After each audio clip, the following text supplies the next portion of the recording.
Hello, and welcome to this particular science topic on fighting germs. So there are a huge number of microbes in the air, soil, and water. Some of these are germs. Therefore, our bodies need a defense system. The skin helps to stop germs entering the body. The breathing system is lined with a sticky liquid called mucus, which traps the dirt and germs that we breathe in.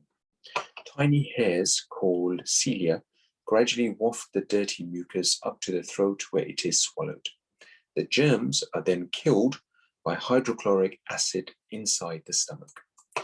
Germs sometimes get into the bloodstream through wounds.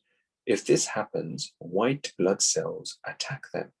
The diagram below show how they do this. So if you do have a wound or a cut, it's very important to actually wash and clean that cut and just cover it with a plaster maybe, or just leave it for some fresh air and make sure that particular wound or cut is constantly cleaned because we don't want any germs going in.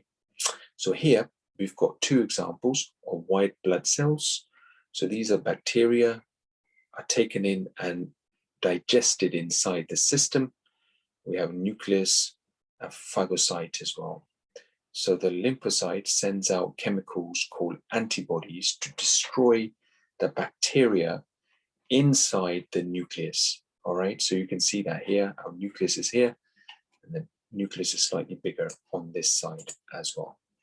So with these type of questions, just have a read of this information in detail and go through the various questions that we have here that give you a basic idea of what the fighting germs is all about and how this is actually done. Okay, good luck with these.